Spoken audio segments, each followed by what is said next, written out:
시작하겠습니다. 안녕하십니까. 드디어 이제 객관식이 시작됐습니다. 먼저 시작하기 전에 OT랑 이 강의를 어떻게 활용하면 좋은지에 대해서 얘기를 좀 하고 진행을 할게요. 됐고 이건.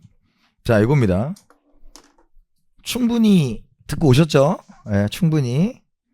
네. 특히 이제 제가 이거 시작하기 전에 기본 강의를 꼭 2번 정도 듣고 와라 이렇게 말씀을 드렸고요. 2번 들으신 분은 이제 더 이상 기본 강의를 들으실 필요는 없어요. 그 생각을 버리셔야 돼요. 이제 우리가 문제풀이에 적용을 해야 된다. 그래서 문제는 문제대로 받아들이셔야 되고 그 해설도 해설대로 받아들여야 되는데 이 문제를 풀면서 기본 이론부터 막 끄집어서 할 수가 없어요. 특히 그렇게 되면 시간이 엄청 부족할 거기 때문에 딱 문제에 유형화된 패턴들을 가져가려면 기본적으로 이론을 조금 더 넉넉하게 들으셨으면 됩니다. 2번 들으셨으면 더 이상 안 들으셔도 돼요. 더 이상 안 들으셔도 되고 문제풀이로 가면 됩니다.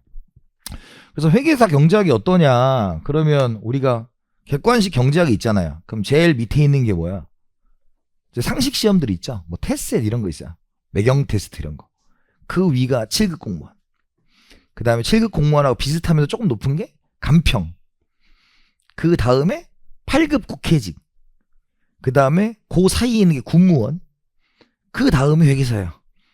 그럼 회계사 문제를 풀려면 기본적인 것들을 다 좀 숙지하고 있는 상태에서 문제를 풀어야 됩니다. 그래서 기본 베이스가 된 다음에 약간의 응용력을 요구하긴 하는데 그렇다고 얘가 수학 문제는 또 아니거든요. 이런 패턴들이 존재하는 게 꽤 많고 그리고 참고로 막 100점을 목표로 하거나 이런 시험을 할 수가 없어요. 왜냐면 여기는 좀 더 어렵게 내고 다만 이제 여러분들이 이번에 패턴이 좀 바뀌잖아요. 문제가 좀 줄어서 그래서 그거는 한번 지켜봐야 돼요. 그래서 32개의 문제를 엑기스로 더럽게 어렵게 낼 거냐 아니면 지나가는 것처럼 낼 거냐 아니면 좀 반반 섞을 거냐는 좀 지켜봐야 되지만 어쨌든 우리는 기존의 방식대로 준비를 할 수밖에 없어요. 그래서 전략은 책을 보시면 아시겠지만 단계적으로 책이 돼 있어요. 단계적으로 책이 돼 있어요. 그래서 먼저 단계적인 책을 얘기하기 전에 전반적인 얘기를 좀 하고요. 그래서 시간은 13회로 잡혀 있는데 보강을 할 수도 있고 안 할 수도 있어요. 근데 참고로 저는 보강을 안 좋아하는 거 아시죠? 딱 여기 안에서 끝내는 걸 원칙으로 한다라는 거고 그 다음에 이론 정리를 할 건데 이론 정리는 처음에는 표를 좀 보여드리고 그 다음에 여러분들한테 그거가 좀 중요하다는 패턴을 하고 이제 문제를 통해서 이론 정리를 조금 할 겁니다. 그래서 문제를 풀다 보면 경제학 문제가 또 거기서 거기에요. 그래서 똑같은 이론들이 계속 반복되기 때문에 첫 번째 문제 좀 정리를 하고 그 뒤로는 정리를 안 할 겁니다. 한번 딱 정리하고 넘어갈 거고요. 근데 문제는 책 구성당 스텝 1, 스텝 2, 스텝 3를 어지간하면 다 풀 거예요. 어지간하면 다 풀 거다. 그 이유가 뭐냐면 여기에서 여러분들이 유의사항이 뭐냐. 자기가 이 문제를 처음 만났을 때부터 내가 이걸 스스로 해결한다는 생각을 버리셔야 돼요. 먼저 푸는 방식을 좀 보고 그 다음에 그 방식의 패턴을 가지고 유사한 문제를 풀어서 내 거로 만드는 과정이 필요한 거지. 이걸 뭐 수학처럼 뭐 우리 경시대에 나간 거 아니잖아요. 그런 거 아니에요. 그래서 되게 비슷한 유형들이 되게 많이 있다라는 걸 좀 보여드리고요. 그래서 이렇게 할수록 난이도가 좀 높아질 거고 그 다음에 이 책이 그래서 좀 묵었어요. 머리 타고 막 골동품까지는 아닌데 좀 묵어서 최신 기출은 없어요. 그래서 그거는 여러분들 복습 테스트 있죠? 그걸로 볼 겁니다. 그래서 복습 테스트로 제공을 하겠다라는 말씀을 드릴게요. 그래서 요거는 최신 기출은 우리 매주 보는 복습 테스트 5개 다 녹여서 보여드릴 테니까 그러면 우리가 이제 나와 있는 모든 회계사 문제는 어지간한 건 다 풀어볼 거다라는 말씀 좀 드리고요. 책을 펼쳐보시면 첫 번째가 토픽이 이렇게 돼 있어요. 책을 펼쳐보라니까 그 누구도 펼쳐보지 않아요 지금. 8페이지를 보시면 여기 있네. 펼쳐. 앞에 없어서. 요게 이제 요점 정리인데 요걸 좀 보시고요. 이런 내용이 있구나라는 건데 내용을 달달 외우는 건 큰 의미가 없어요. 그러니까 여러분들이 이런 거가 있다라는 거 한번 서머리를 좀 하시고요. 그 다음에 스텝 1은 뭐냐면 공무원 문제예요. 아까 난도가 제일 낮다 그랬죠. 그래서 공무원 문제로 구성되어 있는 게 스텝 1이에요. 스텝 1. 그래서 스텝 1은 내가 계산식을 5줄 이상 쓰면 불합격이에요. 틀린 거야. 공무원 문제는 5줄 이상을 쓰는 게 없어요. 그냥 계산도 탁탁탁 떨어지고, 왜냐 걔네들은 계산기를 안 줘요. 그러니까 계산이 굉장히 복잡하거나 소수점이 나오거나 그런 게 없습니다, 공무원은. 근데 여러분들은 뭘 줘요? 계산기를 줘요. 네, 그러니까 숫자가 조금 더 다를 거다. 그 다음에 이제 심화 문제가 뭐냐면 간평하고 8급 국회의직을 넣어놨어요. 그래서 그거 좀 올려놨고요. 그 다음에 이제 거기까지 했으니까 우리가 이제 회계사 문제를 풀 수 있다로 진행이 되는 거고요. 그렇게 여러분들하고 저하고 다 풀어볼 거다라는 말씀을 드리겠습니다. 자, 그래서 이제 기본적으로 우리가 반복되는 문제의 패턴을 파악하셔야 돼요. 반복되는 문제 패턴. 그래서 이제 우리가 문제를 풀 때 저 이제 아시겠지만 1번에 뭘 쓸 거다? 원리를 쓸 겁니다. 원리. 이 문제를 풀기 위한 기본적인 원리가 뭐냐? 내용이 뭐냐? 결론이 뭐냐를 1번에 자기가 연습을 할 때 쓰시는 걸 권장드리고요. 그래서 1번의 생각이 나면 맞는 거고 1번이 생각이 안 나면 그냥 틀리는 거예요. 틀리는 거다. 그래서 1번이 뭐가 되는지를 보셔야 되고 그 다음에 순서대로 다 풀어서 유형적으로 접근을 할 거다라는 말씀을 드리겠습니다. 그러니까 여러분들이 보시기에 이 문제집에서 자주 나온 문제들 있죠. 그거는 부활이에요. 특히 경제학은 뭐 새롭게 패턴이 생기거나 그런 건 없어요. 왜? 다 돌아가신 분들 이론이라고 했죠. 이거. 그래서 이제 공부하실 때 이렇게 하시면 좋습니다. 첫 번째, 수업이 들어오기 전에 노트 같은 걸 하나 만드셔가지고 이제 제가 푸는 방식으로 물론 1번, 2번, 3번 이런 식으로 한번 1번 써고 풀어보세요. 근데 여기서 중요한 게 뭐냐면 되는 것만 풀어보세요. 되는 것은 풀고 안 되는 것은 뭐예요? 표시를 해갖고 오는 거예요. 그거를 막 과도하게 경제학 공부할 때 객관식에서 제일 위험한 생각이 뭐냐면 한 문제를 내가 30분 잡고 풀었어요. 그거 자기 거 되지 않아요. 그런 문제는 자기가 그때만 그런 거지 시간을 오래 잡아먹을 필요는 전혀 없다. 그래서 여러분 안 되는 건 표시를 하고 그거를 제가 이제 수업 시간에 다 풀어줄 거잖아요. 어지간하면 그때 이제 기억을 하려고 노력을 하는 거예요. 기억을 하려고 노력. 근데 지금 왜 이걸 되는 걸 풀어라고 했냐면 사람이 4시간 동안 동일한 집중력을 가질 수 없어요. 그러니까 되는 거 할 때는 좀 이렇게 약간 마음을 내려놨다가 이제 그 내가 모르는 것 차례가 됐을 때 마음을 잡아야 돼. 요때 열심히 들어야 되겠다. 이런 생각을 해야 되니까 그때를 표시한 걸 열심히 들으시고 그 다음에 다시 이제 여기서 풀었다 됐던 거는 안 푸셔도 돼요. 되는 건 언제든 돼요. 그냥. 근데 안 되는 거에 대해서는 다시 한번 풀어가지고 여러분들 것으로 만드시면 됩니다. 그래서 노트 쓰는 거 권장드려요. 뭐 태블릿도 상관없고요. 그래서 여러분들이 그렇게 진행을 하시면 되겠다라는 말씀을 드립니다. 자, 그 다음에 이제 Q&A 다루셔도 되고요. 그 다음에 카페로 질문하셔도 돼요. 그래서 여러분들한테 궁금한 거 있으면 언제든지 말씀해 주시고 그리고 1세의 경우에는 정오표를 나눠드렸죠. 정오표 확인하셔가지고 보시면 되고 제가 문제할 때 표시해 드리겠습니다. 함께 합시다. 자, 시작하겠습니다. 자, 먼저 기본 이론인데 기회비용 있죠. 기회비용은 우리 시험에는 잘 나오지 않아요. 그러니까 기회비용은 개념 정도만 되고 요거는 이제 고등학생들은 엄청 어렵게 되는데 참고로 동일한 레벨의 문제에 동일한 주제가 있으면 고등이 제일 어려워요. 예. 거기는 거의 이제 경제 오덕들만 모여있기 때문에 그죠? 우리 들어봤잖아. 사회문화가 한 20만 명 한다. 경제 4,000명. 어떤 느낌인지 알겠죠? 그런 사람들만 모여있기 때문에 거기가 좀 어렵습니다. 근데 우리는 그런 걸 좀 많이 내지는 않고요. 그래서 기회비용은 선택시 포기한 것 중에서 가치가 큰 거였다라는 거였고요.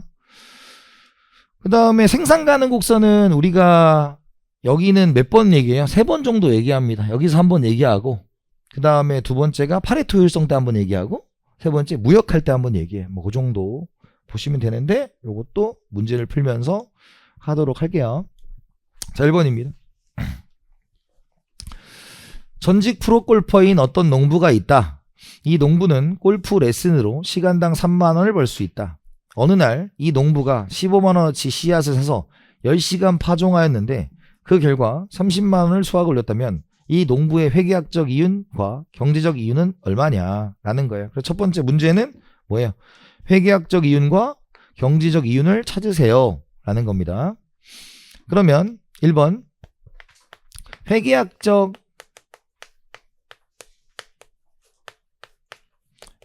이유는 총 수입에서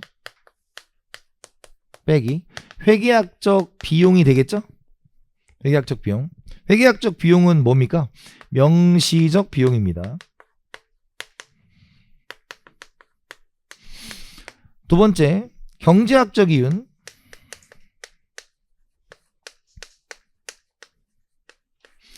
경제학적 이윤은 우리가 총 수입에서 경제학적 비용이에요. 얘는 명시적 비용 더하기 암묵적 비용입니다. 그런데 이 문제의 특징이 뭐냐면 여기서 막 조사를 가지고 막 헷갈리거나 이런 문제는 없어요. 그냥 단순하게 생각하시면 됩니다. 그래서 지금 포인트가 뭐예요? 얘가 30만 원의 수확을 올렸다면 이죠. 그럼 총 수입은 얼마? 30만 원. 그 다음에 우리가 여기 뭐 있어요? 벌 수 있다. 이 벌수라는 단어는 받을 수 있는 이죠. 얘를 뭐라고 한다? 암묵적 비용이라고 합니다. 암묵적 비용. 그러면 여기에 이제 얼마가 들어가? 3만 원이 들어가는데 몇 시간을 파종한 거야? 10시간을 파종했습니다. 그러면 여기 곱하기 10을 하면 되겠고요. 그 다음에 명시적 비용은 뭐예요? 15만 원어치 씨앗을 사서가 되겠죠.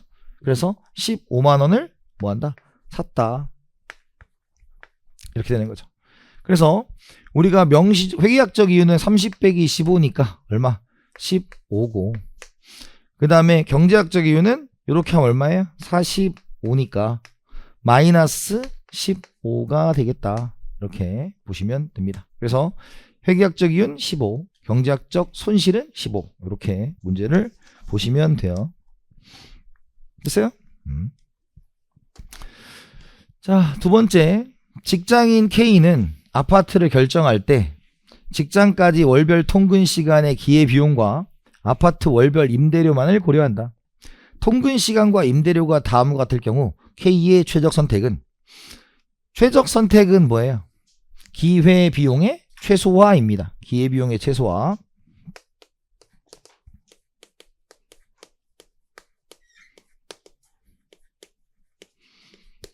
자, 그런데 우리가 월별 통근 시간이죠. 그런데 시간이라는 건 뭐예요? 이만큼의 비용을 만들어 주는데 통근 1시간당 기회비용이 얼마다? 1만 원이다 라는 거죠. 그럼 얘는 10만 원, 15만 원, 20만 원, 30만 원이죠.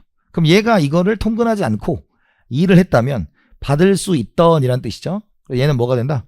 암묵적 비용 또는 묵시적 비용이라고 얘기할 수가 있는 거죠. 그 다음에 월별 임대료는 뭐예요?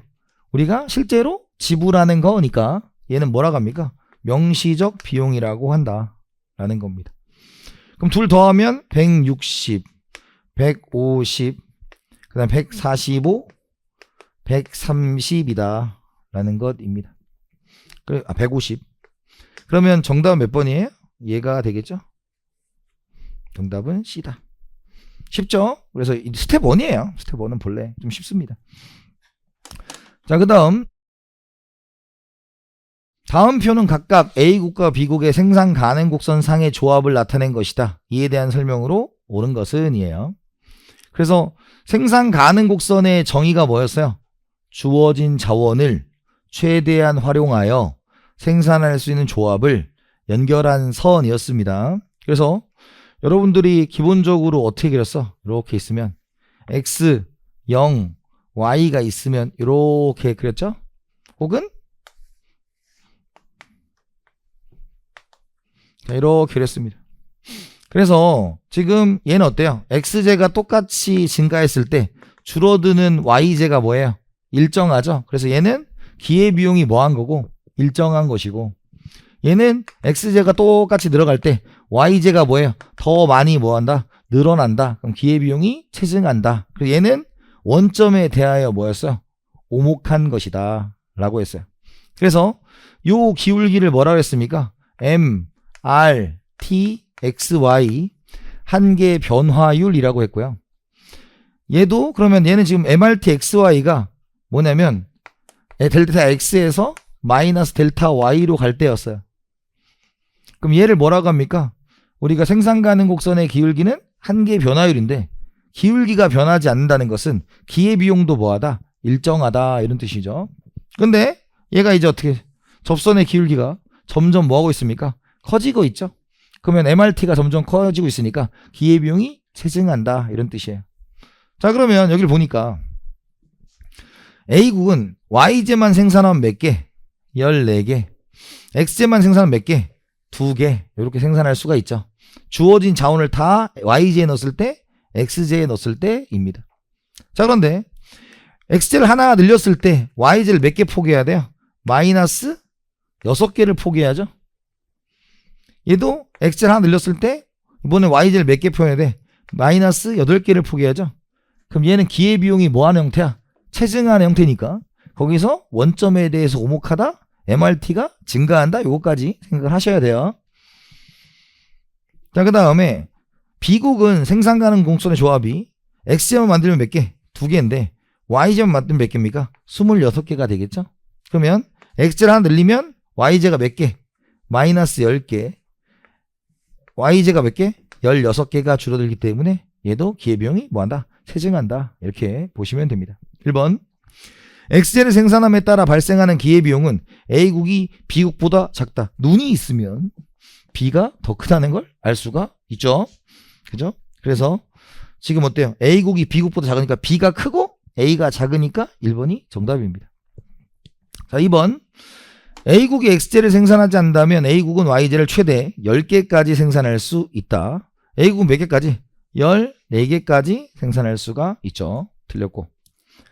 세 번째, A와 B국이 동일한 자원을 보유하고 있는 경우라면 A국의 생산 기술이 B국보다 우수하다라는 거야. 그럼 생산 기술이 우수하다는 것은 더 많이 생산할 수 있으니까 누가? B국이 더 우수하다 이렇게 볼 수 있고요. 네 번째, B국이 XJ를 한 개씩 추가적으로 생산함에 따라 발생하는 기회비용은 점차 감소한다라고 했는데 기회비용은 뭐예요? 점점 증가하고 있다라는 것입니다. 그래서 정답은 1번이다. 그죠? 그 다음에 바로 스텝 2죠. 그만큼 여기가 많이 안 나온다는 거예요. 네, 많이 안 나온다.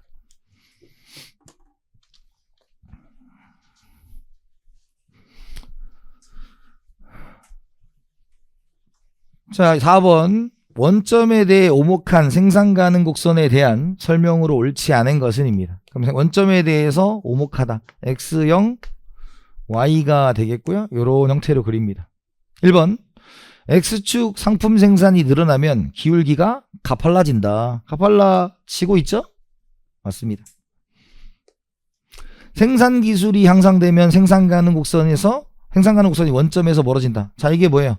주어진 자원으로 최대한 생산할 수 있는 거죠. 근데 기술이 증가하면 더 많은 거죠. 그래서 요거랑 같이 가는 게 뭐예요? 여기랑 등량 곡선은 어디에서 가까워진다? 원점에서 가까워진다. 등량 곡선은 원점에 가까워지죠. 생산 가능 곡선은 멀어지고 등량 곡선은 가까워진다. 세 번째, 기회비용 체증의 법칙이다. 자, 아까 뭐였어? MRT XY는 델타 X 마이너스 델타 Y였죠. 자, 그럼 무슨 뜻이냐? 이런 뜻이에요. 자, X0, Y가 있으면 요렇게 10, 10이 있고 X0, Y가 있을 때 5, 10이 있다고 칩시다. 그럼 기울기 뭐예요? 이 기울기 뭐예요? 1. 마이너스 1이죠. 마이너스 1. 밑변 반비례고 밑변 높이니까. 근데 얘는 뭐예요? 마이너스 2죠. 근데 얘는 보니까 XJ만 생산하면 몇 개? 10개. YJ만 생산하면 몇 개? 10개입니다. 그러면 10, X는 10, Y니까 X는 Y가 되겠죠. 얘는 5, X는 10, Y니까 X는 뭐예요? 2Y죠. 그럼 여기는 1이니까 1이 어디 있다? 기울기로 갔고 2가 어디 있다? 기울기로 간 거예요. 그러니까 기울기는 XJ 생산의 기회비용이 되는 겁니다. 심플하게. 그래서 나중에 이걸 가지고 이제 무역도 할 수 있는 거고요. 그러면 기회비용 체증은 이렇게 썼지만 가로 열고 이제 어떻게 되는 거야? X 생산의 기회비용 이런 거죠. 근데 감정평가사도 그렇게 정교하지 않아요, 문제가. 왜? 거기에는 모두 정답이라는 치트키가 있어요. 그래서 감정평가사 14년도 문제는 정답 없음이 8개입니다. 오, 얼마나 좋아. 거기는 여러분 저 등수도 안 매겨. 60점 넘었어? 축하해. 막 이런 느낌이거든요. 간편 그런 거 좀 많아요. 근데 최근에 그것도 한번 욕을 대차게 먹으면 얘기 안 합니다. 그래도 요즘에 회계사도요, 2023년, 2년이 욕을 엄청 먹었다고요. 근데 문제의 질은 나쁘지 않았어. 막 엄청 어려운 걸 내거나, 여러분 진짜 문제의 질이 안 좋은 거 20년, 21년 이런 거 여기 있는 거. 막 이상한 거 막. 필요도 없는 거. 근데 약간 최근 트렌드가 그 약간 머리 쓰는 게 좀 있었고요. 다만 24년 트렌드는 뭐냐면 소수점을 빨리 계산기로 칠 수 있냐. 그게 트렌드였어요. 24년은. 그래서 계산기 잘 쓰셔야 돼요, 여러분. 소수점 막 물어봅니다. 손으로 할 수 없게 내는 것들이 꽤 많이 나왔어요, 작년에는. 올해죠, 올해. 자, 그 다음에 생산 가능 곡선의 기울기의 절대값이 한계 변환율이다. 한계 M, 변화, 그죠? T, 율이 뭐야? R. 그래서 한계 변환율, 한계 변화율 다 똑같은 말이에요. 자, 생산 가능 곡선상의 점에서 파레토 개선이 가능하다. 자, 우리가 파레토 개선이 뭐였어요? 누구도 줄어들지 않으면서 누구도 높아지는 거였죠. 그런데 우리가 뒤에 가면 이 생산 가능 곡선이 도출되는 게 뭐였어? 생산에서의 파레토 효율성이 달성되는 계약 곡선을 연결한 선이었어요. 그래서 얘가 MRTS LK의 X와 MRTS LK의 Y가 같은 점을 연결한 겁니다. 그래서 생산 가능 곡선이 그려졌다는 것 자체가 생산의 파레토 효율성이 달성됐다는 뜻이고요. 생산의 파레토 효율성이 달성됐다는 뜻은 무슨 뜻이에요? 파레토 개선이 불가능하다라는 뜻이죠. 그래서 정답은 몇 번이다? 5번이 되겠다라는 거였습니다. 그 다음에 5번입니다. 그림은 갑국과 을국의 생산 가능 곡선을 나타낸다. 이에 대한 설명으로 옳은 것은 이에요. 그래서 갑국과 을국이 있고요. 갑국은 뭐예요? 직선이죠. 그러면 MRT가 뭐야? 불변, 기회비용 불변이고, 얘는 원점에 대해서 뭐예요? 오목하니까 기울기가 체증, 기회비용 체증이다. 이렇게 생각을 하고 들어가야 됩니다. 1번, 각국에서 B점에서 생산하려면 생산 요소의 조합을 변경해야 된다. 주어진 자원으로 최대한 생산할 수 있는 걸 뭐였어요? 벗어났죠. 그러니까 얘는 불가능한 겁니다. 2번, 을국의 X제 1단위 추가 생산의 기회비용은 B점보다 B'점에서 많다. 그래서 X제 1단위 추가 생산의 기회비용을 우리가 뭐라고 한다고요? M, R, T, X, Y죠. B점은 이렇게 그리고 여기는 이렇게 그리는 거죠. 그러니까 당연히 B점보다 B'점에서 크다. 정답 몇 번이다? 2번이 된다. 이런 뜻이죠. 3번, 을국에서 B점과 B'점 중 생산점을 선택하는 것은 생산 방법을 결정하는 것이다. 생산 방법은 뭐예요? 사람을 쓸 거냐 기계를 쓸 거냐의 문제죠. 하우의 문제입니다. 근데 얘는 지금 X제와 Y제를 생산하는 거니까 생산, 물의 종류와 수량에 대한 얘기를 하고 있는 거고요. 그 다음에 네 번째, B점에서는 갑국, B점은 갑국에게는 뭐고? 비효율적이다. B점은 뭐야? 불가능이죠. 그 다음에 을국에서는 효율적인 생산점이고요. 그래서 B가 틀렸고. 5번, 갑국은 어떠한 방법으로도 을국의 생산 가능 곡선을 가질 수 없다. 뭐가 됐어요? 기술, 진보, 자원 확보면 가능하다. 입니다. 그래서 정답은 2번이다. 라는 거죠. 자, 이제 회계사 문제입니다.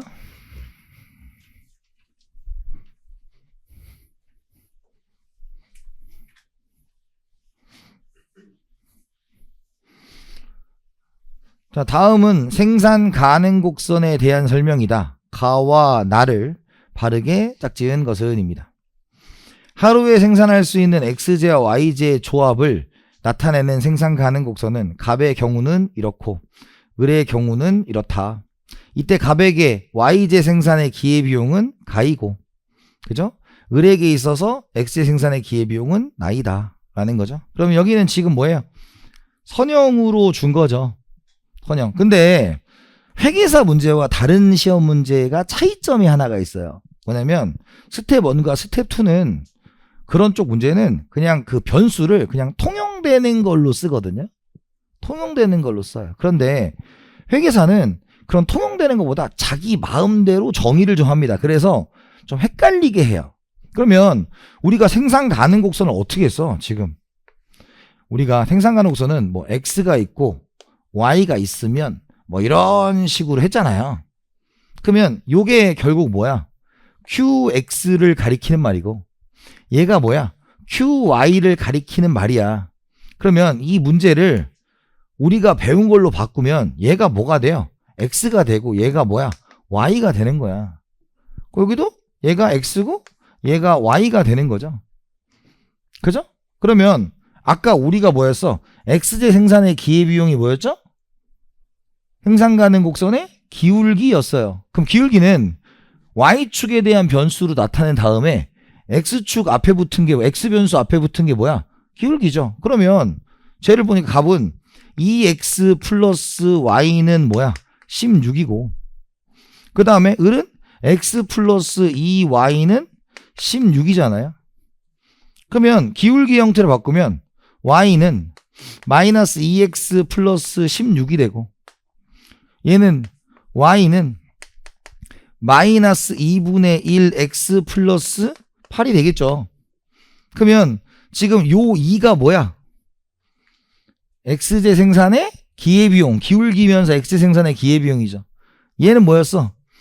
Y제 생산의, 아니 X제 생산의 기회비용이죠. 그러니까 여기서 알 수 있는 건 생산 가능 곡선에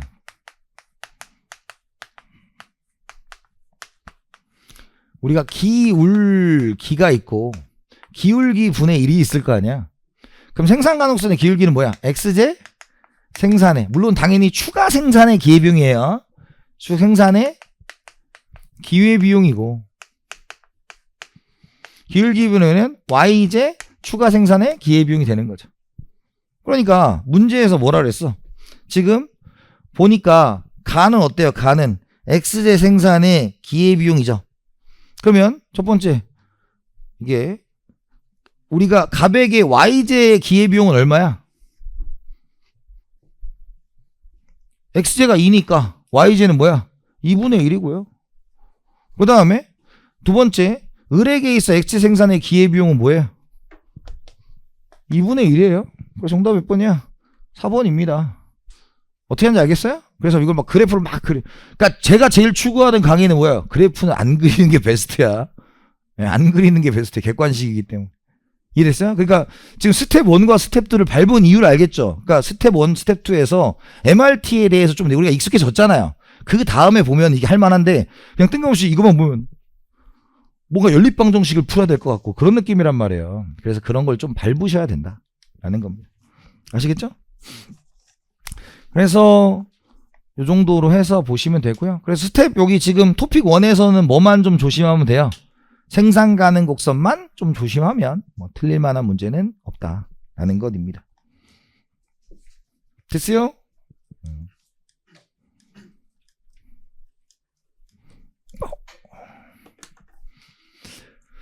자, 그 다음에 이제 수요량, 공급량 뭐 이런 거 되죠. 그래서 우리가 이제 수요량, 공급량은 수요는 뭐였어? 곡선 자체였고 수요량은 특정 가격에 사고자 하는 특정 수량이었다라는 거였습니다.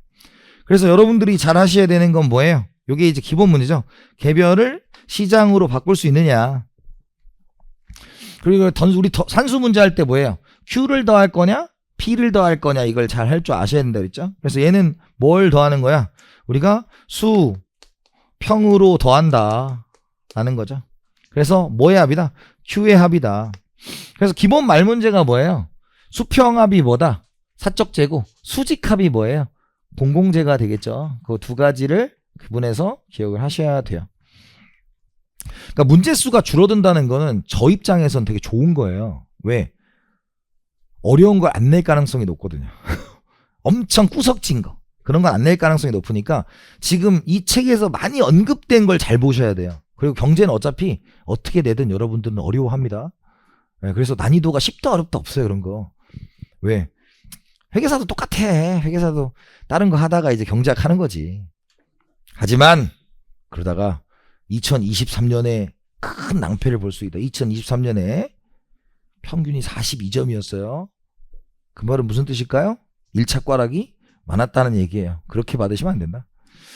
자, 그 다음에 수요 법칙이 있고, 이제 수요의 변동, 수요량의 변동이 있죠. 수요의 변동은 뭐야?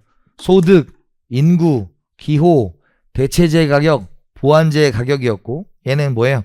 양이 붙으면 뭐야? 치킨 시장 치킨 가격, 배 시장 배 가격, 그 해당 가격과 해당 시장이 같아야 된다. 라고 말씀을 드렸죠. 자, 공급은 뭐예요? 우리가 똑같이 얘는 팔려고 하는 거고요. 팔려고 하는 거고, 그 다음에 개별 공급 곡선에서 시장 공급 곡선을 하는 것도 얘도 뭘로 바꾸고, Q로 바꾸고, 뭐 한다? 더한다. 라는 거였죠. 자, 그 다음 공급 법칙이 있고요. 그 다음에 얘도 공급은 뭐였어? 생산비, 기술 수준, 뭐 조세, 보조금 뭐 이런 거였죠. 그래서 수요와 구분을 하는 거였고요. 자, 균형 가격과 균형 거래량 있었고, 이건 이따가 이제 수요와 공급의 변동에 따라서 정리 한번 하고요. 그 다음에 초과수요, 초과공급, 그 다음에 수요만 변할 때, 공급만 변할 때, 둘 다 변할 때, 이런 게 있었고, 소비자행위, 생산자행위, 얘는 아주 기본적이긴 하지만 반드시 뭐 해야 돼요? 할 수 있으셔야 됩니다. 네, 그래프는 그려야 돼요. 잉여 나오면 그려야 돼요. 잉여 나오면 그려야 됩니다. 자, 그 다음에 최고가격제, 최저가격제, 이따가 이제 한 문제 골 때린 거 하나 할 거예요. 다시는 나오지 않을 것 같은 문제가 하나 있습니다. 이따가. 네, 그런 문제 있고, 그래서 요것도 잘 내더라고요. 잘 내더라고. 그래서 여기서는 이제 딱 두 가지를 낸다면 시장 가격에 따라서 어떻게 될 거냐를 하나 물어보고, 그 다음에 최고가격제, 최저가격제 하나 물어보고, 2개 정도를 물어보고요. 나머지는 문제를 풀어서 하도록 하죠.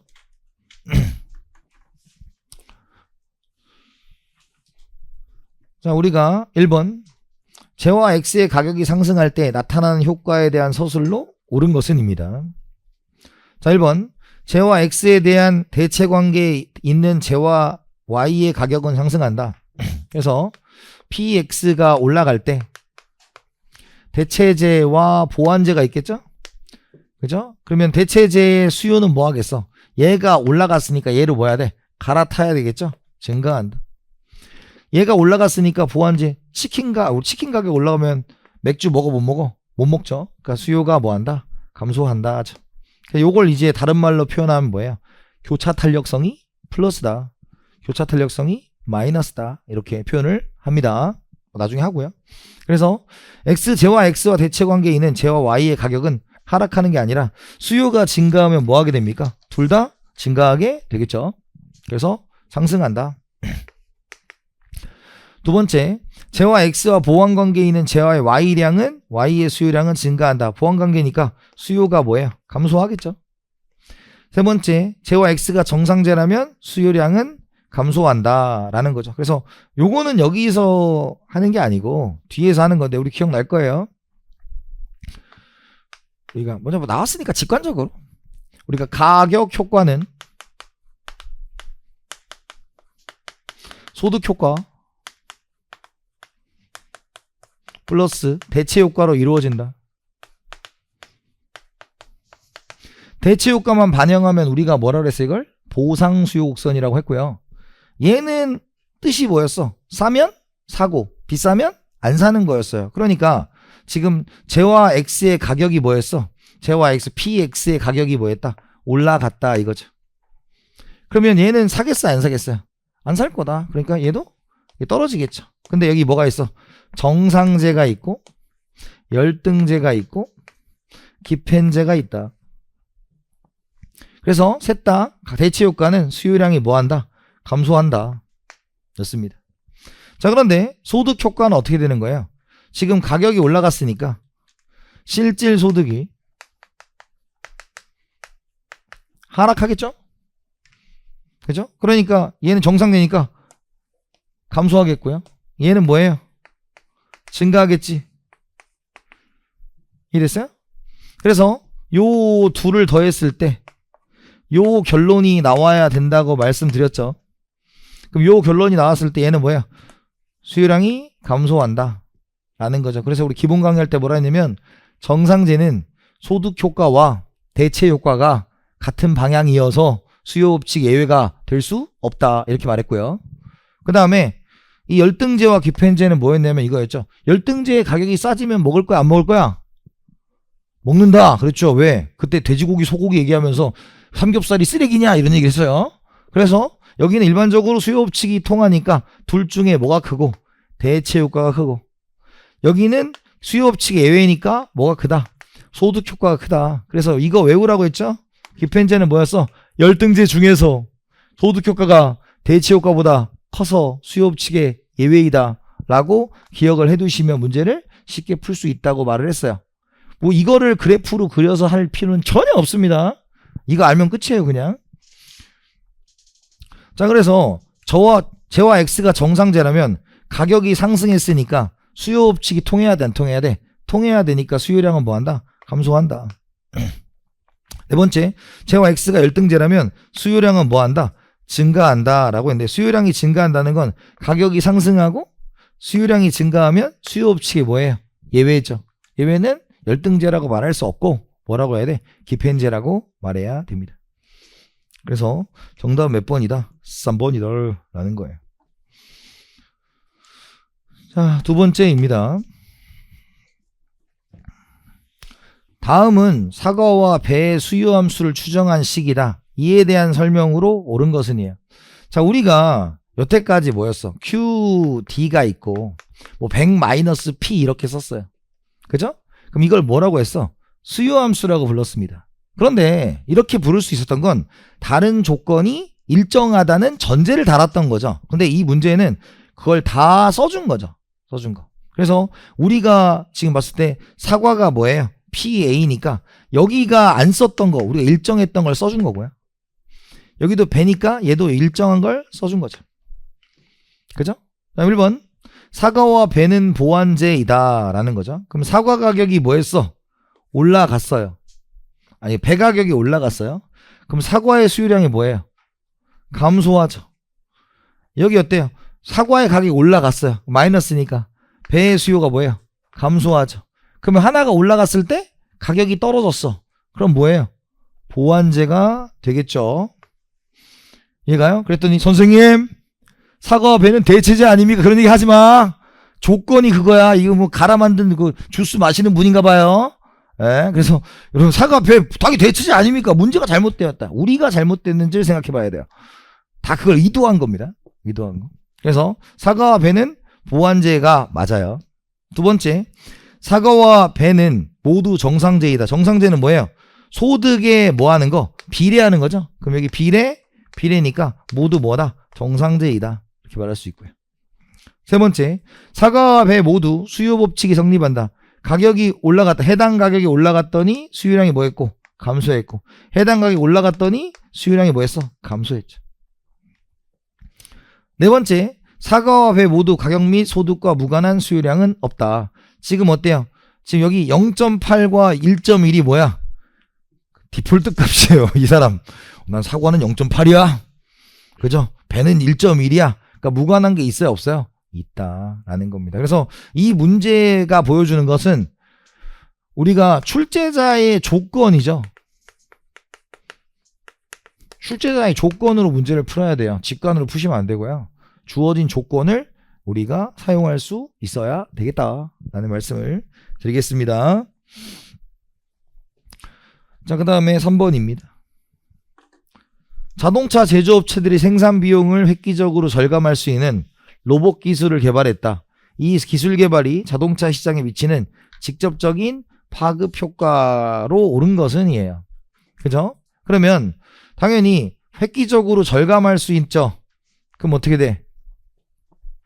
공급이 우측으로 이동하는 거죠. 그럼 가격은 뭐하고? 하락하고 거래량은 뭐한다? 증가한다 라고 하는데, 또 이제 이런 분이 있습니다. 선생님, 질문이 있습니다. 뭐예요? 선생님, 아니 수요가 이러면 어떡합니까? 뭔지 알겠죠? 그러니까 이거 당연히 이렇게 되면 가격은 변해 안 변해? 안 변해요. 정답이 없지 않습니까? 시비 걸 수 있어요. 이거. 그죠? 그런데 일반적으로 그냥 일반적으로 가세요. 네, 일반적으로 하세요. 이런 질문 많이 해요. 그러니까 Q&A 같은 거 올라오면 되게 이제 특히 이게 이런 질문을 많이 하는 게 수능 본 지 얼마 안 된 분들. 뭐 옛날에 기억나죠? 막 토시 갖고 막 장난질하고 막. 여러분들 이렇게 과대평가하지 않아요. 네. 그래서 그냥 무난하게 푸시면 됩니다. 무난하게. 자, 그 다음. 시장에서 XJ의 가격을 상승시키는 요인이 아닌 것은입니다. 그래서 여기는 뭐 스피디하게 진행할게요. 뭐 어렵지 않잖아요. 자, 그래서 XJ 가격이 상승하려면 수요가 뭐하거나 증가하거나 또는 공급이 뭐하면 돼? 감소하면 되겠죠? 그래서 인구의 증가는 수요가 뭐하는 거야? 증가하는 거죠. 소득이 증가한다. 정상제죠? 소득 수준의 상승은 뭐예요? 수요가 뭐한 거다? 증가하는 거죠. XJ 생산 기술이 향상되면 공급이 뭐하는 거야? 증가하는 거죠. XJ의 대체재의 가격이 상승한다. 그러면 대체재의 가격이 상승하니까 갈아타야죠. 그러니까 XJ 수요가 뭐하는 거다? 증가하는 거다. 그죠? 그러니까 XJ의 대체재예요.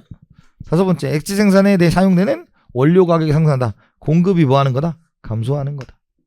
그래서 정답 몇 번이다? 3번이 되겠다.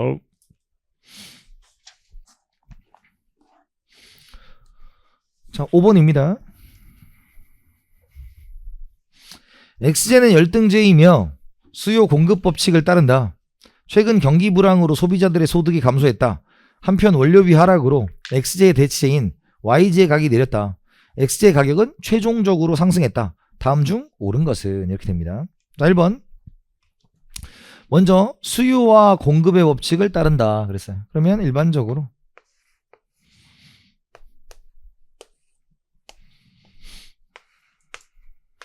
자, 이렇게 그려놨죠. 자, 그런데 소득이 감소했는데 열등제래요. 그러면 쟤는 무슨 증가 요인인 거야? 수요의 증가 요인, 감소 요인. 증가 요인이 되는 거죠. 열등제 소득이 감소하면 수요가 뭐야 돼? 증가해야 되고요. 그 다음에 원료비 하락으로 XJ의 대체인 YJ의 가격이 내렸죠. 그러면 대체제의 가격이 내리면 대체적으로 뭐야 돼? 갈아타야죠. 그러니까 and 수요가 또 뭐 한 거야? 감소한 거죠. 근데 XJ의 가격은 최종적으로 상승했다 그랬어. 그러면 수요가 증가한 게 가격 상승이야? 감소한 게 가격 상승이야? 증가한 게 상승이죠. 그러니까 지금 얘는 최종적으로 이렇게 D1으로 갔다가 이제 한번 이렇게 빠꾸한 형태가 되는 거죠. 그죠? 1번, 2번으로 빠꾸한 형태가 된다. 그래서 최종적으로 지금 어디 있는 거야? 우리가 가격과 거래량이 여기 있는 겁니다. 최초보다 가격과 거래량이 뭐였어요? 다 커졌다라는 겁니다. 그럼 1번 XJ의 거래량은 뭐였어요? 증가하였죠. 최초보다. 이거 틀렸다. 그 다음 변화 후 두 균형점은 동일한 수요 곡선상에 있다. 지금 공급 곡선상에 다 있죠. 그럼 수요가 아니라 공급 곡선상에 있고요. 세 번째, 판매 수입은 뭡니까? 판매 수입은 TR은 P 곱하기 Q니까 이런 형태로 나오면 뭐예요? 직사각형의 넓이가 되겠죠? 그래서 얘가 판매 수입이고 그 다음에 얘가 판매 수입입니다. 그죠? 그 다음에 네 번째, 그래서 판매 수입이 증가했다. 맞네요? 네 번째, YJ가 XJ의 보완제였다면 XJ의 가격은 하락했을 것이다. 만약에 보완제의 가격이 내렸다면 어때요? 수요가 한 번 더 뭐 했어야 돼? 증가했어야죠. 증가하니까 버프를 받아서 더 많이 올라갔을 것이다. 그래서 가격은 상승했을 것이다 라는 거고요. 그 다음에 XJ 생산자의 생산자 잉여는 감소했다라는 거예요. 그럼 생산자 잉여는 최초 어디였어요? 여기 A였다면 나중에 생산자 잉여는 뭐예요? 여기인 B까지 포함해서 A 더하기 B가 될 것이다. 생산자 잉여는 뭐 했다? 증가했다라는 거죠. 그럼 이 문제의 트릭은 뭐밖에 없어요? 열등제 소득이 감소했다 이거죠. 일반적으로는 대부분 뭐로 내기 때문에 정상제로 내기 때문에 열등제로 잘 내지 않지만 이 문제는 이렇게 냈더라 라는 것입니다. 자, 그 다음에 6번이에요. 그래서 여러분들이 쭉쭉 이렇게 한번 보시는 거예요. 어떻게 푸는지. 그래서 여러분들이 예습을 했으면 요걸 풀었을 때, 아, 내가 이렇게 풀었지 하고 각인을 시키는 거예요. 각인을 시키는. 그래서 예전에는 제가 다 안 풀었어요. 다 안 푸니까 괴로워하더라고요, 여러분들이. 그래서 가장 좋은 방법이 이게 다 푸는 걸 보여줘야 여러분들이, 그래서 힘듭니다. 제가 힘들어요. 다 푸는 거 너무 힘들어. 하지만 할 겁니다. 자, 그래서 10번. XJ의 시장 수요 곡선과 시장 공곡선이 다음과 같을 때 옳지 않은 것은 이. 자, 문제를 보니까 여기 뭐 있어? 잉여라는 게 있어요. 그럼 잉여가 있으면 어떻게 한다? 예쁘게 그려야 됩니다. 자, 1번.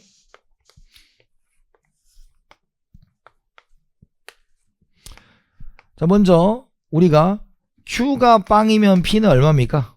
100이 되겠죠? 그 다음에 Q가 빵이면 P는 얼마예요? 20이 되겠죠? 그래서 이렇게 대충 이쪽만 잘 그리면 돼요. 이쪽만 잘 그리면 됩니다. 자, 그러면 균형 가격과 균형 거래량을 구해야 됩니다. 그럼 갖다가 놓고 풀면 100 마이너스 P는 마이너스 20 플러스 P가 된다. 그러면 어때요? 이 P는 120이 돼서 P는 얼마다? 60이 됩니다. 그럼 얘가 60이면 얘는 얼마가 되겠어? 40이 되겠죠. 그럼 균형 가격은 60이다. 균형 거래량은 40이다. 다 맞는 얘기고요. 소비자 잉여는 얼마야? 자, 여기가 이제 소비자 잉여죠? 여기 면적은 40 곱하기 2분의 1이니까 뭐예요? 800이다. 자, 그 다음에 생산자 잉여와 소비자 잉여보다 크다 그랬는데 계산할 필요가 없어요. 왜? 여기가 밑변 얼마? 40, 밑변 얼마? 40, 높이는 뭐예요? 똑같으니까 같겠죠. 그죠? 그렇게 이더입니다. 자, 한 문제만 더 풀고 잠깐 쉴게요. 네, 7번. 어떤 재화의 시장 수요 곡선은 이렇게 돼 있고 시장 공곡선은 이렇게 돼 있다. 시장 균형에 대한 설명으로 옳은 것은이죠. 자, 지금까지 시장 우리 수요는 Q는 이렇게 줬잖아. 얘 P는 이렇게 줬죠? 이걸 우리가 뭐라고 한다? 역수요 곡선이라고 해요. 그 말은 뭐예요? 시험 문제에 역수요가 나와도 신경 쓰지 마라. Q는 쓰면 수요, P는 쓰면 역수요예요. 그냥 순서를 그렇게 쓴 것 뿐이니까 역수요가 뭐 대단한 게 아니고 그냥 우리는 했던 방식으로 풀면 됩니다. 자, 그러면 1번 시장 수요 곡선 이렇게 있으니까 P형 Q가 있고요. 여기 뭐예요? 잉여가 있죠? 잉여. 그럼 뭐 한다고? 예쁘게 그려야 된다. Q가 빵이면 P는 얼마예요? 300이고 Q가 빵이면 P는 얼마야? 150이다. 그럼 균형 가격과 균형 거래량을 구해야 됩니다. 그러면 300 마이너스 2Q, 왜 각이 같을 거니까 150 플러스 Q는 3Q는 얼마야? 150이고 Q는 얼마다? 50이다. 그럼 얘가 50이면 얘는 얼마야? 200이 되겠죠. 그럼 1번 균형 가격은 200이고 균형 거래량은 50이니까 틀렸고 틀렸죠. 그 다음에 사회적 잉여는 뭡니까? 여기가 사회적 잉여겠죠. 그래서 그러니까 사회적 잉여의 정의는 뭐냐면 이 지금 그리고 있는 얘가 다 뭐였어? 완전 경쟁이었어요. 완전 경쟁 시장에 자원의 효율적 배분량이 지금 우리가 앞에서 배우는 수요에서 다 수요 공급에서 하는 겁니다. 자, 그래서 얘는 어떻게 돼? 계산하면 이렇게 하면 얼마? 150 곱하기 50 곱하기 2분의 1이죠? 그럼 이렇게 하면 뭐야? 7,500인가? 그죠? 그럼 여기 뭐야? 3,750이 나오니까 1번은 맞고요. 그 다음에 생산자 잉여는 뭐가 됩니까? 얘가 생산자 잉여가 되죠? 그럼 얘는 뭐가 돼요? 50 곱하기 2분의 1이니까 뭐야? 1250이 된다 라는 거예요. 그래서 뭐 첫 시간 어려운 거 없죠. 이제 어떻게 진행되는지 알겠죠. 그 말은 뭐예요? 여러분들이 나름 예습을 해 오셔야 돼요. 그래서 이렇게 눈으로 이렇게 풀고 자꾸 생각을 하기 전에 패턴에 먼저 익숙해지기를 바라고요. 첫 번째 시간에서는 여러분들이 뭐 정도만 생산 가능 곡선 정도만 뭐 어려움이 없다면 큰 문제가 없을 겁니다. 자, 그러면 잠깐 쉬었다 하겠습니다.